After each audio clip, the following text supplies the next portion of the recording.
मिलेगा, आपको मकान कब मिलेगा, आपकी प्रॉपर्टी कब बनेगी, आपका इन्वेस्टमेंट किस में अच्छा रहेगा, शेयर बाज़ार आपके लिए कैसे रहेंगे, आपके बच्चे का प्रमोशन कब होगा, आपके नौकरी में आपका प्रमोशन कब होगा, आप अपने बच्चे का विवाह कब करेंगे।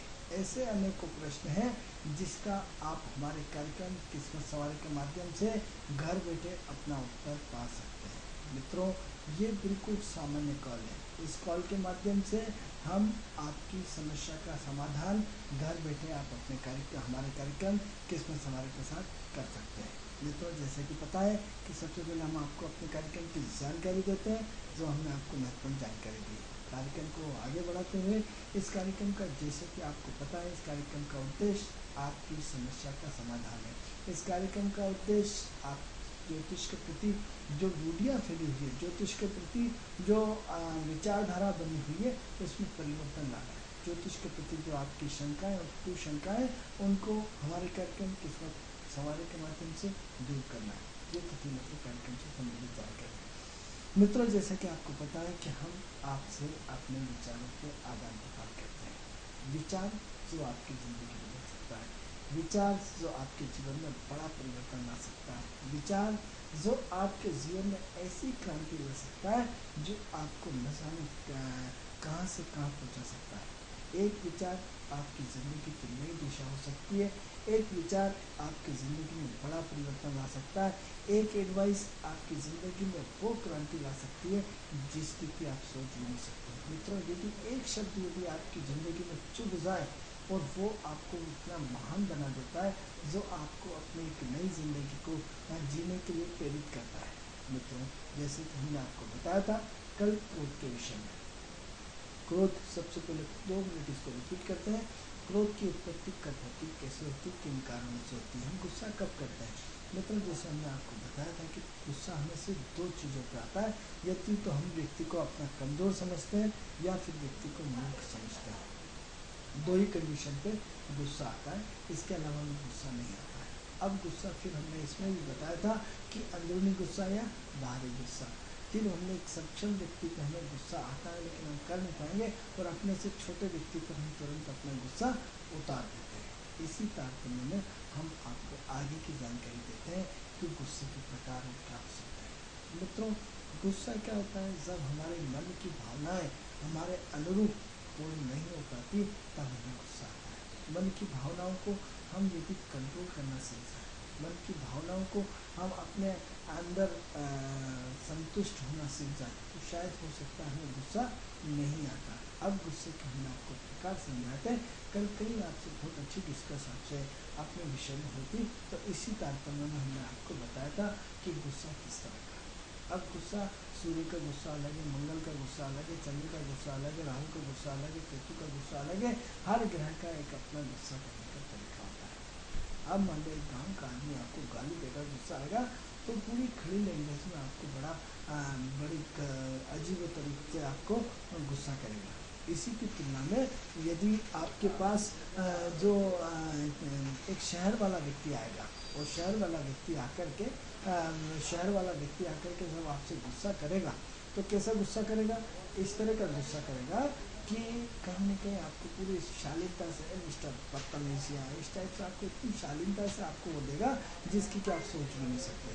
तो ऐसी कंडीशन में एक एजुकेशन पढ़े लिखे व्यक्ति का गुस्सा हमें अलग तरह से नज़र आता है, और एक जो अनपढ़ है उसका गुस्सा करने का तरीका एक अपना होता है। दोनों कंडीशंस अलग अलग होती हैं, दोनों कंडीशन का काम करने का तरीका अलग अलग होता है, दोनों कंडीशन की अपनी विचारधारा होती है। तो प्रश्न ये उठता है कि आपके सिर्फ बात करने के नज़रिए से ये समझ में आता है कि आपका लेवल क्या है, आपको गुस्से का लेवल क्या है। आपको गुस्से करने के मात्र प्रकार से ये मालूम पड़ता है कि आपका गुस्सा करने का तरीका हाई लेवल का एजुकेशन का है या आपका गुस्सा करने का तरीका लो लेवल का है। क्योंकि जब आप पढ़े लिखे होकर के यदि किसी का गुस्सा आते हैं तो उसमें बड़ी शालीनता और सभ्यता होती है, और यही यदि आप अनपढ़ होकर के गुस्सा करते हैं तो आपकी ठेठ भाषा में आपका इतना खतरनाक गुस्सा होता है कि आप बता सकते हैं कि ये व्यक्ति एजुकेटेड है और ये व्यक्ति नॉन एजुकेटेड है। दोनों की अपनी विशेषताओं के कारण 2 मिनट में सारी चीज़ें समझ में आ जाती हैं।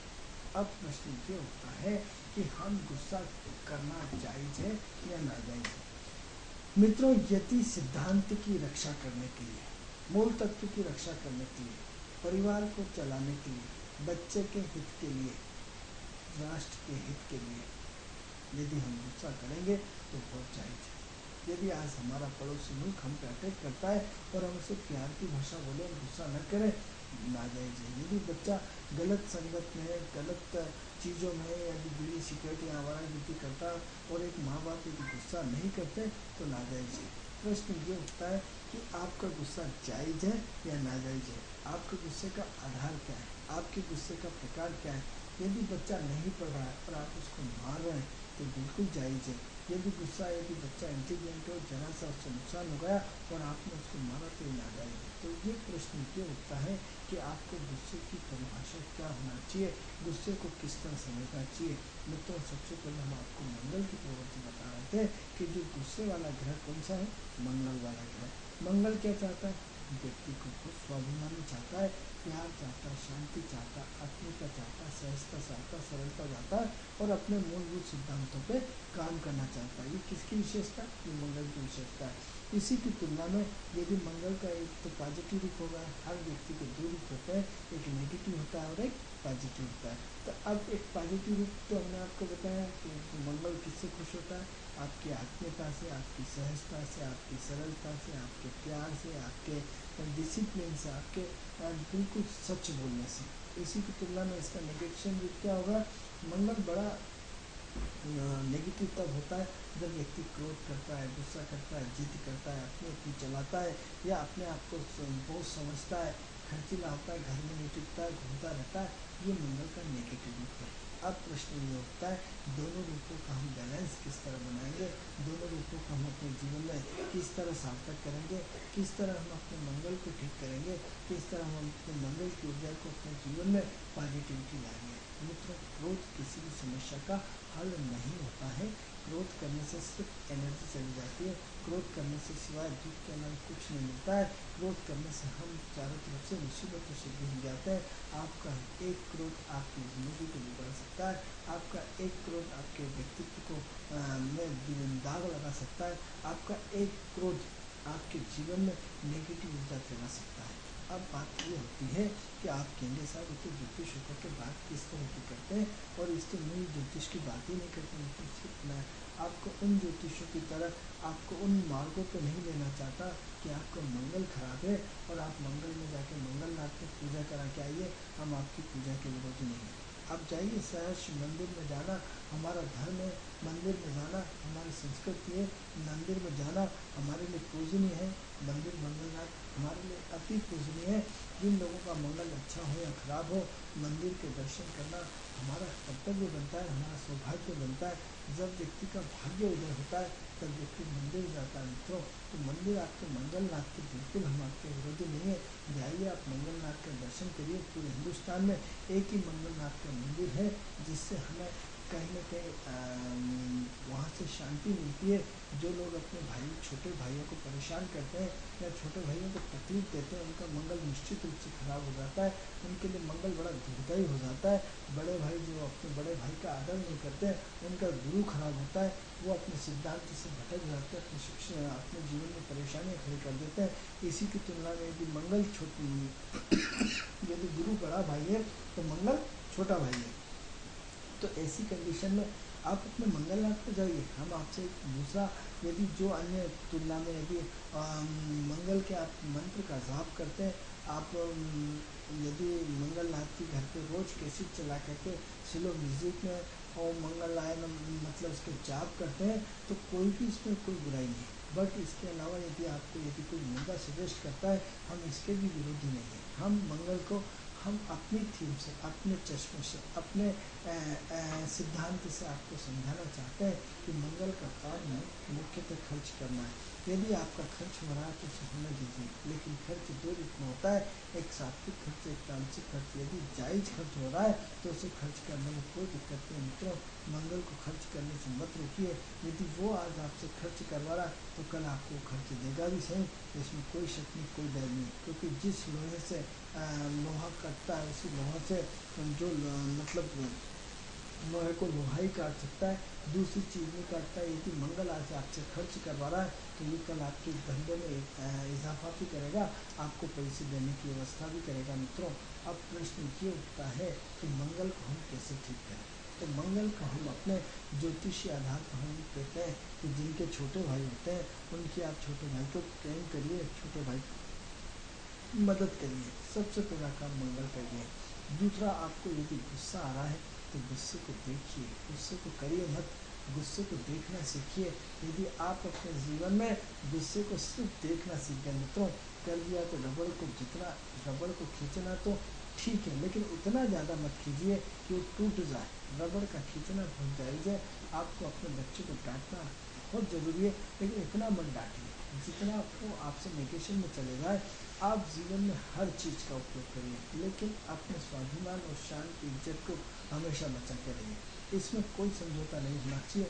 लेकिन ये सिद्धांत किस पे लागू होता है, किस पे लागू नहीं होता है। यदि आपके अपने माता पिता भाई बहन परिवार है तो वहाँ ये सिद्धांत लागू बिल्कुल नहीं होता है। इसके अलावा यदि आप जिस दूसरों पे अपने बिल्कुल नाक को, अपने स्वाभिमान को बिल्कुल मजबूती से बनाए रखें, क्योंकि मित्रों अपनों से कभी बैर नहीं होता, अपनों से कभी तकलीफ नहीं होती। यदि अपने व्यक्ति ने भी आज आपको डांटा है तो कल आपको प्यार भी वही करेगा, आज आपको दुलार भी वही करेगा। इसलिए अपनों से कभी नाक बना के मत रखिए, स्वाभिमान का रखिए। आप अपने इष्ट मित्रों में रखिए, अपने मार्केट में रखिए, अपने से मिलने जुलने वालों में रखिए, लेकिन परिवार को इसको छोड़ना पड़ेगा, क्योंकि वहाँ ये नियम कानून कायदा लागू नहीं होता है, नहीं होता है। तो मित्रों, महत्वपूर्ण चीज़ ये है कि मंगल को ठीक करना है। तो मंगल को कैसे ठीक करिए, आप हनुमान जी के दर्शन करने जाइए, मंगल निश्चित रूप से ठीक होता है। मंगल के अधिपति भगवान हनुमान जी हैं। कलयुग में केवल हनुमान जी का महत्वपूर्ण पाठ होता है। क्या आप अपने बच्चों को हनुमान चालीसा पढ़वाते हैं? हनुमान चालीसा पढ़ने का मतलब हनुमान जी की तरफ बलशाली हो जाना, हनुमान जी की तरफ ताकतवर हो जाना, हनुमान जी की अतुलित बल धामा, यानी वो शब्द आता है जब हनुमान चालीसा हम पढ़ते हैं लेकिन उसका हिंदी अर्थ नहीं निकालते हैं, हमें हनुमान जी का इतना अतुलित बल धामा, जिनके बराबर कोई वजन दमदार व्यक्ति ही न हो, तो इतने जिस भगवान के हम दर्शन करते हैं उस भगवान के गुण धर्म हमारे अंदर आना शुरू हो जाते हैं। उस भगवान की पावर शक्ति, उसके आचरण, उसके विचार हमारे अंदर आना शुरू हो जाते हैं। तो इसलिए यदि आपको क्रोध आता है तो निश्चित रूप से हर रोज़ मंदिर अपने बच्चे को हनुमान जी के मंदिर भेजिए, उनको वहाँ पे हनुमान चालीसा का पाठ कराइए, और कहीं न कहीं महत्वपूर्ण चीज़ें झुकाना सिखाइए। यदि हम आज अपने बच्चों को यदि गुस्से करके बोले बेटा रोज़ पाँव पढ़ के जाया करो, आज जरा सा पाँव पढ़ने में आपके संस्कार और संस्कृति और आचरण, क्योंकि मंगल की जो लड़ाई है, मंगल जो है वो सेनापति है। सेनापति को किससे झूठ लगता है? झूठ से। आप यदि क्रोध करते हैं, यदि गलत चीज़ों पे आपने गुस्सा करते हैं, क्रोध करते हैं, तो आपकी एक क्रोध आपकी ज़िंदगी को बहुत डिस्टर्बेंस कर देता है। एक क्रोध आपके जीवन में बहुत बड़ा उथल पुथल मचा देता है।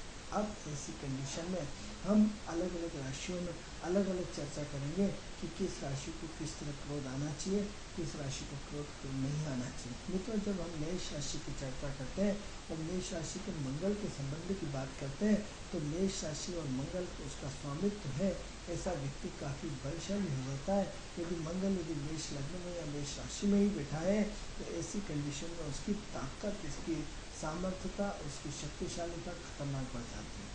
अब प्रश्न ये होता है कि एक ही मेष राशि के लाखों करोड़ों लोग होते हैं, अरबों लोग होते हैं, सब पे ये सिद्धांत लागू नहीं होता है, क्योंकि एक राशि 30 डिग्री की होती है। उस 30 डिग्री में उसका मापदंड अलग अलग होता है। उसके हर सेकंड के 100वें हिस्से में उसका पूरा रिजल्ट परिवर्तन हो जाता है, उसकी पूरी सोच बदल जाती है। कई बार मूर्ख लोग हमसे ये प्रश्न करते हैं कि एक समय में एक व्यक्ति का एक साथ हजारों बच्चे जन्म लेते हैं। अरे उस सेकंड के 100वें हिस्से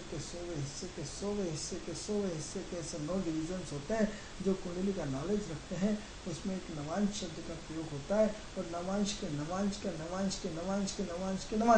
यानी उस 1000 सेकंड के उस 1000वें सेकंड का एक टुकड़ा, यानी एक करके 1000 हो गए।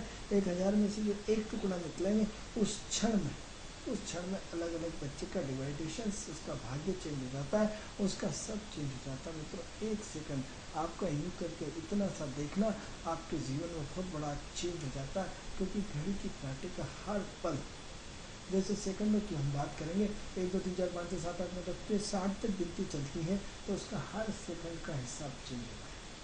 अभी तक आप 1 बोल रहे थे, 2 बोल रहे हैं, 3 बोल रहे हैं, 4 बोल रहे हैं, यानी पल पल प्रति पल पल पल के सेकंड के 100वें हिस्से में वो बड़ा परिवर्तन निरंतर होता हुआ जा रहा है। प्रकृति में वो चेंज बड़े लेवल पर होता जा रहा है। प्रकृति में वो चेंज पूरा का पूरा एक नए लेवल पर होता जा रहा है। तो प्रश्न ये उठता है मित्रों, क्या हम उस परिवर्तन की सोच को लेकर के पैदा हुए हैं? अब मंगल की हम यदि बात करेंगे, यदि क्रोध की बात करेंगे, तो क्रोध का दूसरा रूप क्या है? प्रेम। क्रोध किससे प्रसन्न होता है? क्रोध किससे दब सकता है? सिर्फ प्रेम से। यदि आप अपने बच्चों से सिर्फ प्रेम से बात करें, अपने पति से प्रेम से बात करें, अपने मिलने जुलने वालों से प्रेम से बात करें, अपने सोच को टोटल प्रेम से, सिर्फ एक प्रेम। क्योंकि आप देखिए कि इसका हम कहते हैं साहब आप हमारी बात हम आपकी क्यों माने? अरे आग है तो आग किससे बुझती है? पानी से। आग किससे बुझती है मित्रों? पानी से। तो क्रोध भी तो एक तरह की आग है, वो किससे बुझेगी? आपके प्रेम से, आपकी सहजता से, आपकी सरलता से, आपकी व्यावहारिकता से, आपकी आत्मीयता से, आपके समर्पण भाव से। तो क्या यदि आपके ऊपर कोई व्यक्ति क्रोध कर रहा है, तो क्या आपने इन सारी चीज़ों का प्रयोग किया? क्या समर्पण भाव का प्रयोग किया? क्या सरलता का प्रयोग किया? क्या आत्मीयता का प्रयोग किया? यदि ये कहीं ना कहीं किसी न किसी चीज़ की कमी होती है, तो ये चीज़ होती है कि हम क्रोध किस पे करते हैं? जिससे हम प्रेम करते हैं। ऐसा तो नहीं हम किसी दूसरे के बच्चों को जाके डांट दें, या किसी दूसरे को हम जाके क्रोध कर दें, या किसी दूसरे के बच्चों को जाके झापट मार दें। नहीं मार सकते। क्रोध किससे होता है? जिनसे हमें प्रेम होता है। आप देखिए, जिनसे हमें प्रेम होता है उन्हीं पे हमें क्रोध आता है। जिनसे हमें लगाव होता है उन्हीं से हमें प्रेम होता है। जिनसे हम आत्मीय दिल से हम जिनको चाहते हैं उन्हीं से हमें क्रोध आता है। क्रोध हर किसी पे नहीं आता है, आपके अपनों पे आता है आपको, क्योंकि आपके अपने, आपके अनुसार आपने क्योंकि जीवन को भोगा है, आपने संघर्ष किया है, आपने परेशानियाँ उठाई है, आपने बहुत स्ट्रगल किया है। आप चाहते हैं कि आपके बच्चे वो स्ट्रगल में करें। जो दिन बुरे दिन आपने देखे हैं, तो वो बुरे दिन आपके बच्चे न देखें, आपके परिवार वाले नहीं देखें। तो आप क्या करते हैं? आप उनको हर बुरी चीज़ से बचाने का प्रयास करते हैं। हर बुरी चीज़ से आप उनको बोलते हैं कि जो काम आप नहीं कर पाए आपके बच्चे कर जाएं, जो आप नहीं पढ़ पाए आपके बच्चे पढ़ जाएं। इसलिए आप मजबूर होकर के क्रोध करते हैं, उनका अनबैलेंसी हो जाते हैं उनको आप। लेकिन चूँकि वो बच्चा है तो उसको वो चीज़ समझने में काफ़ी समय लगेगा। यदि इस उम्र में यदि आपके लेवल का IQ का हो जाता तो शायद वो भी अपनी जिम्मेदारी निभाता। लेकिन बच्चा इसीलिए बच्चा है क्योंकि उस लेवल पे उसकी सोच नहीं है, उस लेवल पे उसका काम करने का तरीका नहीं है, उस लेवल से उसका एटमॉस्फेयर नहीं है, उस लेवल पे उसका वातावरण नहीं है, उस लेवल पे उसको काम करने की क्षमता नहीं है। इसीलिए तो बच्चा है। तो क्या करना पड़ेगा मित्रों? एक बैलेंस का पार्ट बनाना होगा हमें क्रोध का। तो क्रोध क्या है? क्रोध का दूसरा रूप प्रेम है। तो क्या करें हम? उस प्रेम की भाषा को समझना पड़ेगा, उस प्रेम की संगति को समझना पड़ेगा, उस उद्धव प्रसंग को समझना पड़ेगा। उद्धव प्रसंग, हाँ मित्रों, उद्धव प्रसंग महाभारत का सबसे श्रेष्ठ प्रसंग आता है। इससे बढ़कर प्रसंग कोई नहीं होता मित्रों। जब भगवान कृष्ण और उद्धव दोनों एक साथ पढ़ते थे, और एक साथ पढ़ते पढ़ते जब भगवान कृष्ण गोकुल में चले गए, गोकुल से मथुरा में चले गए, मथुरा से पूरा जीवन का एक महत्वपूर्ण जिम्मेदारी निभाते आगे बढ़ गए। इसी बीच उद्धव ने क्या करा, बड़ी बड़ी कॉलेजों में, यूनिवर्सिटी में बड़े डिग्रियाँ हासिल होकर के जब वो लौटे, तो जब भगवान कृष्ण से मिलने आए तो उन्होंने किया, क्या तुमने उधर मचा रखा है? भगवान कृष्ण से उद्धव बोलते हैं, अरे तुमने सबको मूर्ख बनाते हो, सबको ये बनाते हो, तुम अपने सबको प्रेम की, तुम सबको योग की शिक्षा क्यों नहीं देते? तुम आध्यात्मिक शिक्षा क्यों नहीं देते? क्यों ना? तो उन्हें कि भैया देखो, मैं तो मूर्ख आदमी हूँ, मैं पढ़ा लिखा भी नहीं हूँ, और मैं ये सब नहीं कर रहा। एक काम करो, तुम ही सबको सिखा दो मेरी तरफ से। तो मैं तुरंत खुश होगा उद्धव जी, और बोला एक काम करो, तुम्हारी एक मीटिंग करा देते हैं, सब लोगों से तुम्हारी एक सभा रखवा देते हैं, तुम्हारा एक प्रवचन का कार्यक्रम रखवा देते हैं। हाँ बिल्कुल रखा दीजिए, मैं सबको सुधार दूंगा। और जैसे ही वृंदावन में गए, और जैसे ही गोकुल से बोला कि देखो ऐसा है, मुझे भगवान कृष्ण ने आप सबकी तरफ से भेजा है। जैसे ही उन्होंने बोला अरे कृष्ण ने भेजा है, हाँ हाँ हाँ कृष्ण ने, जाओ। उनके पीछे भीड़ की भीड़ सारी 1 मिनट के अंदर झूम गई। बोला भगवान ने आप लोगों के लिए चिट्ठी भेजी है। और जैसे ही चिट्ठी भेजी, उस चिट्ठी के टुकड़े टुकड़े करके सबने एक एक छोटा छोटा टुकड़ा अपने आंखों से लगा दिया। देर हो, अरे ये मेरे कृष्ण ने लिखा है, ये मेरे कृष्ण ने। वो दिन मित्रों, उद्धव जो इतने अभिमान से प्रस्त थे, इतने इतने अपने आप को, क्योंकि मंगल अभिमान देता है। जब अभिमान होता है तो ही क्रोध आता है। तो मंगल का ये अभिमान वाला सिस्टम ही क्रोध का कारण बनता है कि मैं पावरफुल हूँ, मैं ताकतवर हूँ और आप सब कमजोर और मूर्ख हो, जैसे कि हमने अपने एपिसोड में बताया। तो उसमें क्या हुआ, आपकी उसके अभिमान के टुकड़े टुकड़े हो जाते हैं। उस चिट्ठी में इतना प्रेम, उस कागज में क्या रखा है, वो आप इतने बड़े ज्ञानी होने के बाद उस प्रेम की भाषा को नहीं समझ पाए, क्योंकि उसमें लगा रही तो कागज का टुकड़ा है। इस कागज के टुकड़े में इतना आंसू, पूरे गांव के बाद सारी गोपियां रो रही, पूरा माहौल रोता हुआ नजर आया, सारे लोग घंटों हो गए और कुछ सुनने को तैयार नहीं किया। तो मेरे कृष्ण ने भेजा है, अरे मेरे कृष्ण, अरे मेरे कृष्ण। तब उस कृष्ण का भाव विभोर चित्रण जब उद्धव ने देखा, उसमें सारी शिक्षा भूल गए, सारी एजुकेशन भूल गए, सारी सोच भूल गए और भगवान कृष्ण को रूप गुणगान करते हुए मथुरा पहुँचे थे। वो गोपियों से पूरा उद्धव का सिस्टम सीख के आए थे। तो हम ये आपको अपने निश्चय राजधानी चैनल के माध्यम से हम कोई आपको प्रवचन नहीं देंगे, हम आपको एक क्रोध का दूसरा रूप, मंगल का दूसरा रूप प्रेम है, मंगल का दूसरा रूप समर्पण है, मंगल का क्रोध का दूसरा रूप आपका आत्मीय प्रेम है। यदि आप अपने जीवन में प्रेम करना सीख जाए, यदि आप अपने जीवन में सहजता सरलता सीख जाए, यदि आप अपने जीवन में आत्मीयता सीख जाए, यदि आप सरलता सीख जाए, आप अपने जीवन में बिल्कुल सहजता सरलता सीख जाएंगे, तो जीवन में बहुत सारी चीज़ें चेंज हो जाएगी मित्रों। क्योंकि क्रोध आपकी समस्या का हल नहीं है। क्रोध आपकी समस्या के आप मूल तत्व पर जाए, क्रोध पैदा क्यों, आज हमने क्रोध क्यों किया, क्रोध का कारण क्या था, क्रोध का निवारण क्या था। जब भी आपको अपना मतलब क्रोध आए तो बच्चे की जगह आप अपने आप को कर लें और बच्चे को उसको अपनी जगह सीट पे बिठा लें कि जब हम छोटे थे तो क्या हम इस तरह की मस्ती नहीं करते थे, क्या हम इस तरह की उत्पातें नहीं मचाते थे, क्या हम अपने बच्चों को इस तरह के हम अपने माता पिता को परेशान नहीं करते थे। आप अपने बचपन को उस आधार पर रख लें, अपने आप को, फिर आपको समझ में आ जाएगा अरे हम तो इससे ज़्यादा मस्ती करते थे, बच्चे तो कुछ भी नहीं करते। तो ऐसी कंडीशन में उस क्रोध को अपने सबसे पहले देखना सीखें। ये आध्यात्म का बहुत बड़ा रूप है मित्रों, ज्योतिष का बहुत बड़ा रूप है। ये आपको जब साधना करेंगे आप, तो उसमें सबसे पहले यम नियम आसन ध्यान धारणा समाधि, ये 9 तत्व 9 ग्रहों के जो चीज़ें हैं, ये आपको प्रारंभिक स्टेज पे आपको क्रॉस कराई जाती है, तभी आपकी एंट्री, ऐसा माना जाता है कि अध्यात्म में होती है, आपकी एंट्री ध्यान योग में होती है।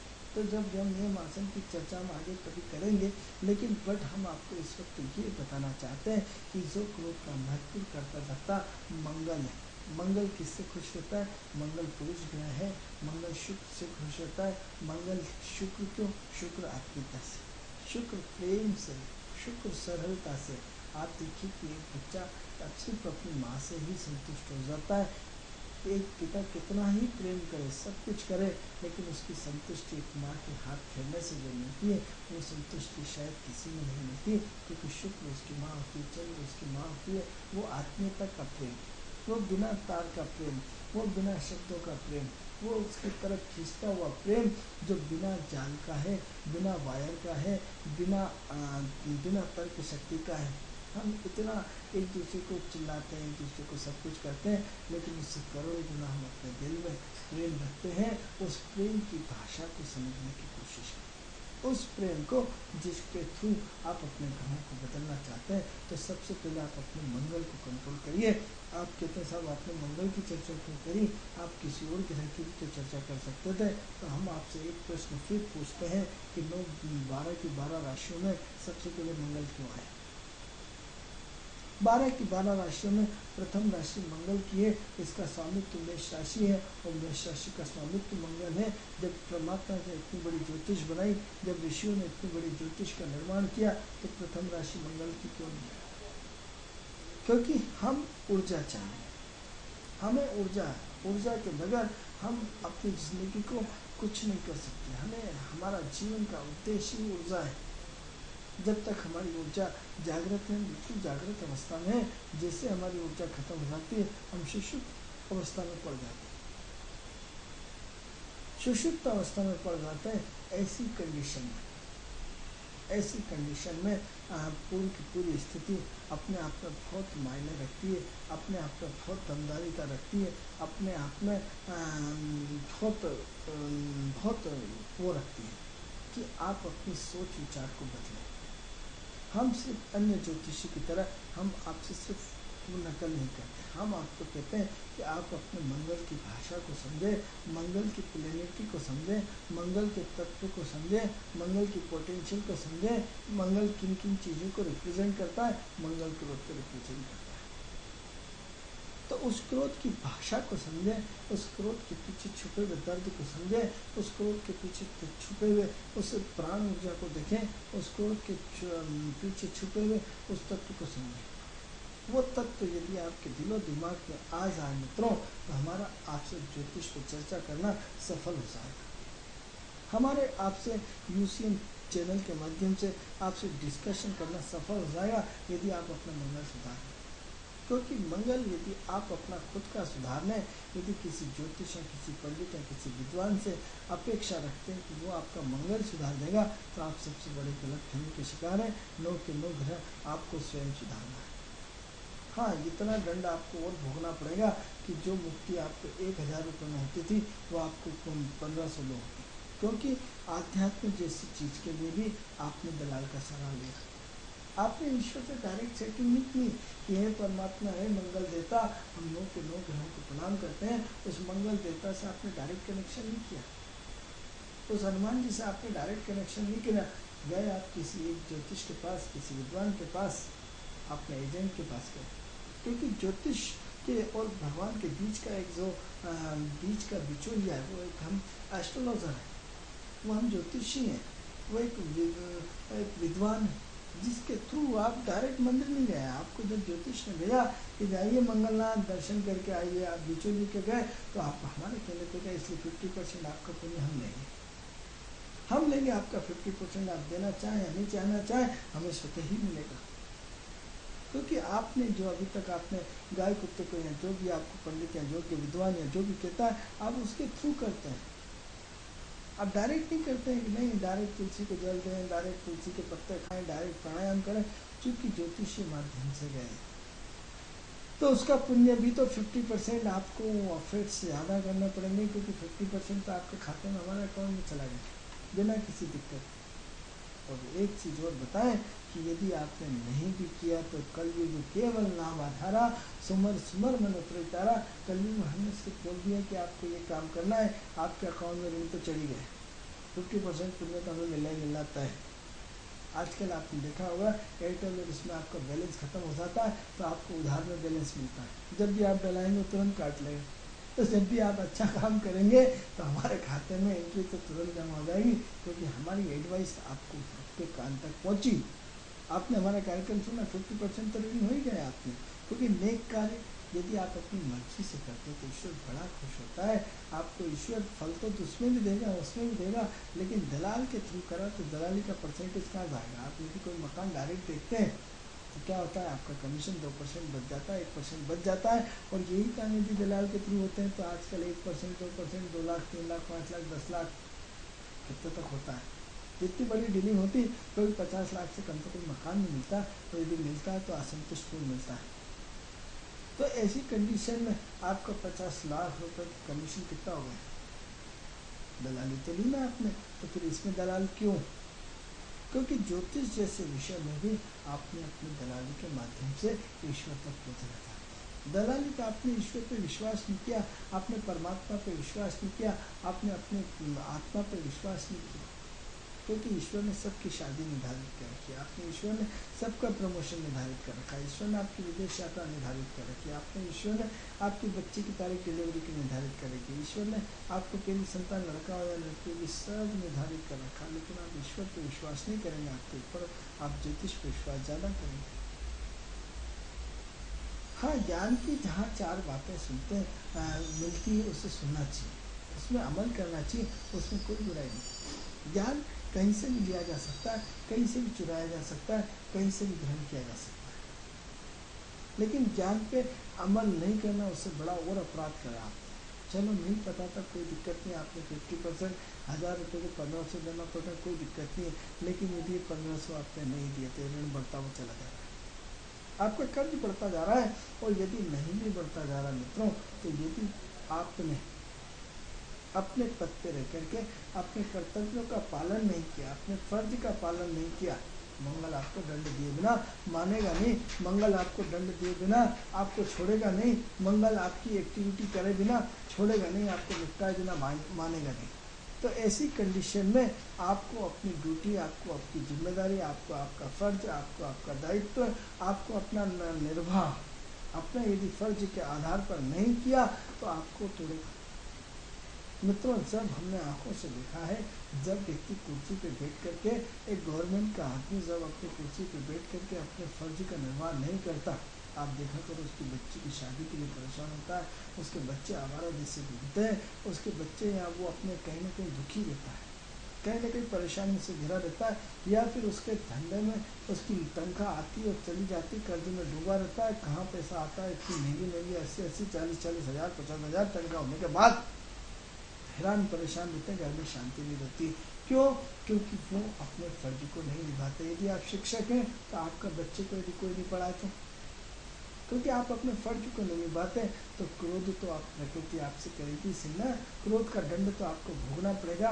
क्रोध मंगल आपका सेनापति, मंगल आपका ऊर्जावान है, मंगल आपको कहीं ना कहीं जेल है, मंगल आपकी पुलिस है, कहीं ना कहीं आपको सजा तो दिए बिना मानेगी नहीं। क्यों? क्योंकि आप प्रकृति के नियमों का उल्लंघन कर रहे हैं, आप प्रकृति के नियमों का पालन नहीं कर रहे हैं, आप प्रकृति के नियमों को बिल्कुल ताक में रख करके उनके साथ चीट कर रहे हैं। चलो ठीक है कि हम आपको छोड़ देंगे, लेकिन ईश्वर आपको छोड़ने वाला नहीं है, क्योंकि जो लोग अपने फर्ज की लड़ाई नहीं लड़ते, जो लोग अपने सिद्धांतों की लड़ाई नहीं लड़ते, जो कुर्सी भगवान ने जिस उद्देश्य के लिए दी है। हेलो हेलो, हाँ जी, कौन बोल रहे हैं? ये भोपाल से बोल रहा हूँ मैं। कौन बोल रहे हैं आप भोपाल से? हाँ जी, नाम बताएं आपका। नमन। नमन जी, कहाँ से बोल रहे हैं भोपाल में? भोपाल में मैं नेहरू नगर से बोल रहा हूँ। नेहरू नगर से। क्या है आपकी डेट ऑफ बर्थ? मेरी डेट ऑफ बर्थ है 4/3/75। 4/3/75 जी। कार्यक्रम देखते हैं आप हमारा? हाँ देखते हैं, अभी भी देख रहे हैं। कैसा लगता है आपको कार्यक्रम? बहुत बढ़िया लगता है आपका कार्यक्रम। समय बताएं आपका नमन जी। 5:35। सुबह की शाम का? सुबह का। सुबह का। कब से देखते हैं हमारा कार्यक्रम आपको? हम देख रहे हैं, ये करीबन 3 हफ्ते हो गए। 3 हफ्ते हो गए। क्या सीखा आपने कार्यक्रम से? कुछ सुधार आया? कार्यक्रम, हाँ बहुत सुधार आया है इसमें। देखने से ये पता चला कि बहुत अच्छा बताते हैं पंडित जी। चलिए, कहाँ पे जन्म हुआ नमन जी? बैतूल में हुआ था। बैतूल। क्या करते हैं नमन जी आप? मैं तो यहाँ पे एक सेल्समैन हूँ। हैं? सेल्समैन हूँ। सेल्समैन। बैतूल। क्या जानना चाहते हैं आप हमसे? यही जानना चाहता है कि हमारे भाग्य में ऐसा क्या है, ऐसा कौन सा स्टोन मुझे धारण करना चाहिए जिससे मेरी आर्थिक स्थिति और सुधर सके, सुदृढ़ हो सके। देखिए नमन जी, ऐसा है कि हम हमारे पूरी आपकी डेट ऑफ बर्थ हमने ले ली है, हमारी टीवी स्क्रीन पे आप अपना सुन लें, हम आपके भाग्य के बारे में बता रहे हैं। नमन जी, बड़ा अच्छा लगा, आप हमारा कार्यक्रम देखते हैं, हमारा कार्यक्रम से आप प्रेरित होते हैं, इसके लिए आपको धन्यवाद।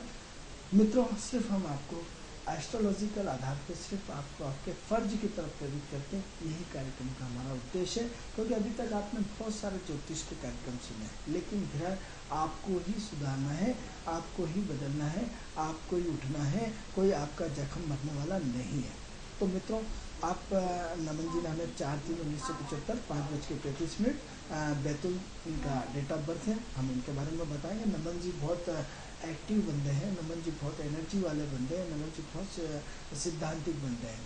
तो नमन जी ऐसा है कि आपकी बहुत एनर्जी बहुत है, बहुत सिद्धांतिक आदमी है, गुस्से के तेज है, एनर्जी फूट फूट के बड़ी हुई है, किसी से दबने का नाम नहीं लेते। जीवन में बहुत संघर्ष किया है, जीवन में बहुत मेहनत किया, चार सारी विधाओं के विशेषज्ञ हो, दुनिया भर की तो आपको जानकारी है, दुनिया भर के लोगों से संबंध है, दुनिया भर की छोटी सी उम्र में आपने अपनी पहचान बहुत अच्छी बनाई है। आपने अपने फर्ज को लेकर के आपने 24 घंटे अपने फर्ज को निभाने का प्रयास किया है।